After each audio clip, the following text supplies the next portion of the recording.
Bonsoir Antoine, Bonsoir. ravi de te recevoir ici à l'ambassade de France à Santiago, à l'occasion de la journée de l'innovation sur le digital qui a été co-organisée évidemment par l'INRIA et qui est extrêmement instructive, notamment avec la présence du directeur du lab de Facebook Intelligence Artificielle qui nous a appris énormément de choses.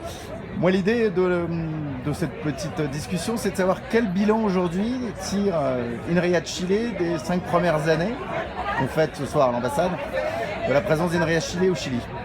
Globalement, quelle est ta première perception de votre présence ici? Si on doit répondre en un seul mot, c'est positif. Maintenant, on peut être un peu plus précis que ça. Je pense qu'il faut être conscient du fait que pour INRIA, c'était un vrai pari, INRIA de Chile. Lorsque on a répondu à l'appel d'offres de la Corfo, c'était pas évident du tout pour nous que ça allait être un succès. D'une part parce que le Chili, malgré tout, c'est loin de la France. On sait très bien que pour venir ici, c'est quand même quelques heures de vol. Et puis, c'était aussi apprendre une culture. Et il n'était pas évident de savoir si cette culture allait correspondre à celle d'INRIA.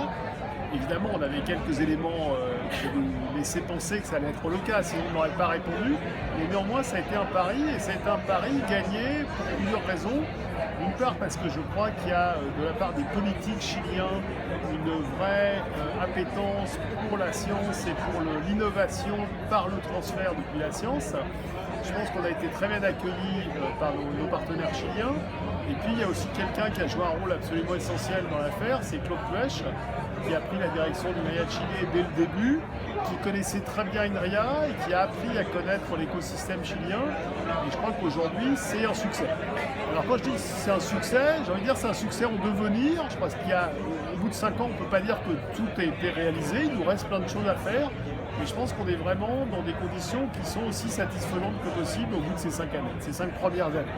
Et justement, est-ce que tu as... Enfin, on aurait posé la question à Claude, mais constater des différences notoires entre les relations que l'INRIA aujourd'hui a nouées et constituées avec les universités, avec les différents acteurs de l'écosystème en fait, et quel est le niveau finalement de maturité aujourd'hui des sujets un peu clés, un peu buzzword dont tu as parlé ce matin, qui sont l'intelligence artificielle, le big data, le machine learning, le deep learning.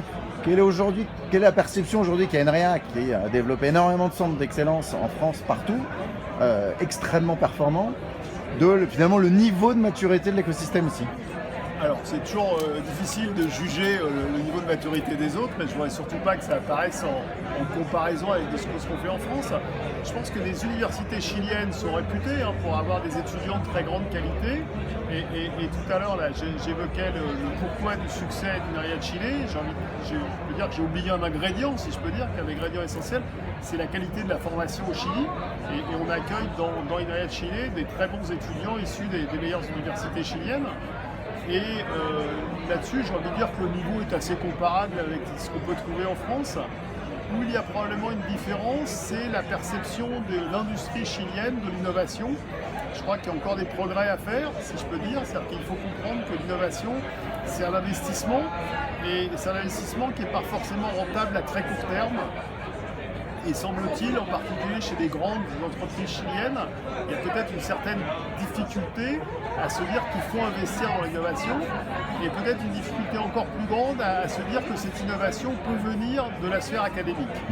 Néanmoins, je crois que les choses sont en train de changer, comme un peu partout dans le monde, et que c'est aussi à nous, le secteur académique, d'aller voir ces grandes entreprises et de leur expliquer tout ce qu'elles peuvent tirer de collaboration avec nous. Justement, j'essaie d'enchaîner.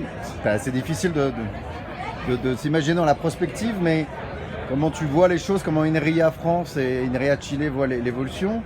Je crois que vous êtes en train de vous associer à la création d'un fonds d'investissement pour pouvoir, avec de gros acteurs qui sont Telefonica et GTD. Absolument. J'imagine que ça va être un bon tremplin, une très bonne visibilité pour tout le savoir-faire, l'expertise d'INRIA. Et aussi, espérons-le, pouvoir dénicher des pépites et et des sociétés à haute valeur technologique ici en Amérique du Sud? Alors, il faut être conscient que tout prend du temps. INRIA, cette année, fête ses 50 ans. INRIA Chile fête ses 5 ans seulement. Donc on voit qu'il y a un facteur 10. Et on se rend compte en France que développer des relations avec des partenaires industriels, ça prend du temps. Ça nécessite une connaissance mutuelle. Et donc, on ne peut pas espérer qu'en 5 ans, INRIA Chile va faire le parcours qu'a fait INRIA en 50 ans. Et donc, je pense qu'il faut vraiment continuer. Et le contrat qu'on a avec la Corfo est un contrat de 10 ans. Mais notre espérance et notre souhait est vraiment qu'au-delà de ces 5 premières années, ces 10 premières années, eh bien, la collaboration continue. Et donc il faut développer encore plus de relations avec l'écosystème chilien, en particulier via la création de start-up. Et c'est pour ça que nous avons décidé de participer à ce projet de fonds. Oui, donc Antoine, une petite dernière remarque. En forme d'espoir, j'espère que nous aurons l'occasion l'an prochain de pouvoir fêter le 6e anniversaire d'INRIA Chile, de manière concomitante avec l'obtention du French Tech Hub, dont tous les acteurs de l'écosystème aujourd'hui l'ont prouvé. Voilà, je te donne rendez-vous l'année prochaine pour fêter le 6e anniversaire ainsi que le French Tech Hub. Alors le 6e anniversaire, c'est sûr, parce que c'est ma responsabilité plénière. Et ça, oui, on fêtera le 6e anniversaire de Chile. Et j'espère vraiment aussi qu'on pourra fêter la labellisation French Tech Hub. Côté français, on essaye de pousser beaucoup dans cette direction.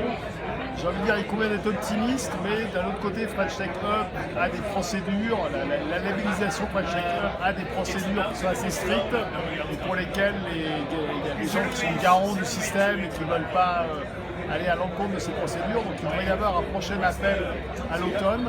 Et là, il faut absolument que nous candidations. Tu vois, je dis nous. Pour montrer à quel point je me considère associé à cette opération. Donc il faut que le Chili candidate. Et il est clair qu'INRIA poussera de son côté.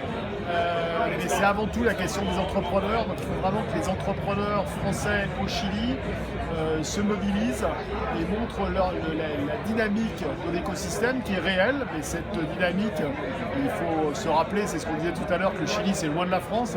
Et donc cette dynamique n'est pas forcément perçue au niveau français. Donc c'est important que les entrepreneurs déjà présents ici au Chili se mobilisent et expliquent à quel point il peut être intéressant pour des entrepreneurs français de venir ici au Chili. Et si tout le monde y met du sien, j'espère que nous fêterons l'an prochain, avec le 6e anniversaire d'INRIA Chile, la labellisation du French Tech Hub au Chili. Impeccable. Merci beaucoup. Merci à toi et d'avoir accordé ces quelques mots à French Web. À bientôt. Au revoir.